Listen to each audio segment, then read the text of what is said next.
రామ్ చరణ్ నటిస్తున్న పెద్ద చిత్రం మీద భారీ అంచనాలు ఉన్నాయి. ఈ సినిమా క్రికెట్ నేపథ్యంలో సాగబోతుందనే వార్తలైతే వస్తున్నాయి.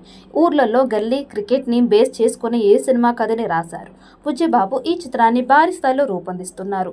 ఈ సినిమాలో మిర్జాపూర్ సిరీస్ ద్వారా మంచి పాపులారిటీని సంపాదించుకున్న మున్నా బాయ్ ఈ సినిమాలో ఒక కీలక పాత్రలో నటిస్తూ ఉన్నారు.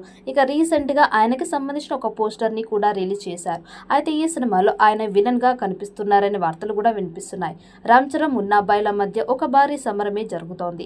వీళ్ళిద్దరి పోరాటంలో ఎవరు గెలుస్తారు అనేది ఇక్కడ సస్పెన్స్ గా మారనుంది. ఇక రామ్ చరణ్ లాంటి మంచి నటుడు దివ్యేందు శర్మని ఢీ కొడుతూ మరోసారి తన నటన ప్రతిభని చూపించుకోవాల్సిన అవసరం అయితే ఉంది. ఇక మున్నాబాయ్ ఇంత రియలిస్టిక్ నటిస్తాడో మనందరికీ తెలిసిందే. మిర్జాపూర్ సిరీస్ లో నటించినందుకు గాను అతనికి ఒక సపరేట్ ఫ్యాన్ ఫాలోయింగ్ ఉందని చెప్పాలి. ఆయన మాట్లాడే మాటలకి విశేషమైన స్పందన అయితే లభించింది.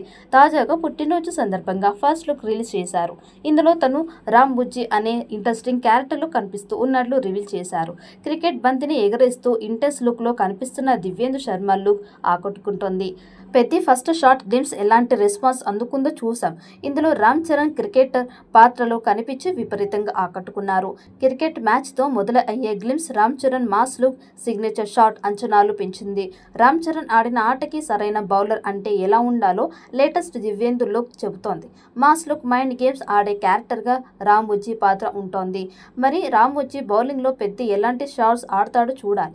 ప్రస్తుతం ఈ సినిమా షూటింగ్ శరవేగంగా జరుగుతోంది. హైదరాబాద్ లో నిర్మించిన మ్యాసివ్ సెట్ లో ఒక భారీ ట్రైన్ యాక్షన్ ఎపిసోడ్ షూట్ చేస్తూ ఉన్నారు. ఈ సీక్వెన్స్ సినిమాలో మేజర్ హైలైట్ గా ఉంటుందని మేకర్స్ తెలియజేశారు. జాన్వీ కపూర్ హీరోయిన్ గా నటిస్తున్న ఈ చిత్రంలో శివరాజ్ కుమార్, జగపతి బాబు కీలక పాత్రలు పోషిస్తూ ఉన్నారు. మైత్రి మూవీ మేకర్స్ సుకుమార్ రైటింగ్ సమర్పణలో వృద్ధి సినిమాస్ బ్యానర్ పై వెంకట సతీష్ కిలారు భారీ బడ్జెట్ తో నిర్మిస్తున్నారు. ఏఆర్ రెహమాన్ సంగీతం అందిస్తున్నారు. ఈ చిత్రం మీద భారీ అంచనాలు ఉన్నాయి. పాన్ ఇండియా స్థాయిలో 300 కోట్లతో తీస్తున్నారు. వచ్చే ఏడాది చరణ్ పుట్టినరోజుకి ఈ చిత్రం విడుదల కానుంది. మరి ఈ చిత్రం ఎలాంటి రికార్డ్స్ క్రియేట్ చేస్తుందో చూడాలి. ఈ వీడియో మీకు నచ్చినట్టయితే లైక్ చేయండి, షేర్ చేయండి. మరిన్ని అప్డేట్ కోసం మన ఛానల్ని సబ్స్క్రైబ్ చేసుకోండి. ఈ వీడియోపై మీ అభిప్రాయాన్ని కామెంట్ బాక్స్లో కామెంట్ చేయండి. నోటిఫికేషన్ కోసం పక్కనే ఉన్న గంట సింబల్ని గట్టిగా నొక్కండి.